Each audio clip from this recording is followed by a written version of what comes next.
ఇంటికి వెళ్ళిన తర్వాత టీచర్ నాకు పనిష్మెంట్ ఇచ్చింది అన్నప్పుడు టీచర్ పనిష్మెంట్ ఎందుకు ఇచ్చింది, నువ్వేం చేస్తే ఇచ్చింది, ఆ క్వశ్చన్ అడిగినప్పుడు ఆటోమేటిక్గా పిల్లోళ్ళలో చేంజ్ వస్తుంది. తప్పు చేస్తే నువ్వు చేసిన తప్పు వల్ల టీచర్ నీకు పనిష్మెంట్ ఇచ్చింది, నువ్వు ఇంకొకసారి చేయకు అని ఆ తప్పుని అక్కడే రెక్టిఫై చేస్తే ఆ పిల్లోడికి ఇంకొకసారి తప్పు చేసే ధైర్యం రాదు.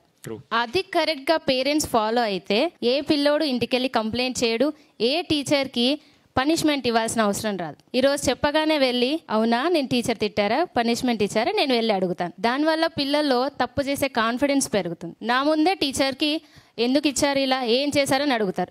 నెక్స్ట్ డే వాడు కాన్ఫిడెంట్ గా మిస్టేక్ చేస్తున్నాడు.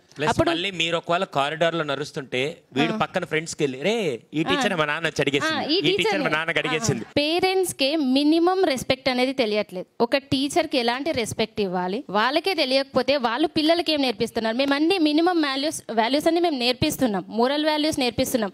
పేరెంట్స్కి ఎలాంటి వాల్యూ ఇవ్వాలి, టీచర్కి ఎలాంటి వాల్యూస్ ఇవ్వాలి, ఫ్రెండ్స్తో ఎలా ఉండాలి అన్నీ మేము నేర్పిస్తున్నాం. కానీ ఇంటికి వెళ్ళిన తర్వాత ఆ పేరెంట్సే ఒక ఇర్రెస్పెక్టివ్గా టీచర్ గురించి మాట్లాడితే పిల్లోడు వాళ్ళ నుంచి ఏం నేర్చుకుంటాడు? నేర్చుకోవడానికి ఏమీ లేదు. వాడికే తెలుసు మా టీచర్తో నేను ఎలాగైనా మాట్లాడవచ్చు, నేను ఏమైనా చేయొచ్చు, క్లాస్లో కూడా నేను ఏమైనా చేయొచ్చు. ఆ కాన్ఫిడెంట్ వల్లనే ఈ మిస్టేక్స్ అన్నీ జరుగుతున్నాయి. ఈ మిస్టేక్స్ని రెక్టిఫై చేయాలంటే ఖచ్చితంగా ఫస్ట్ పేరెంట్స్లో మార్పు రావాలి.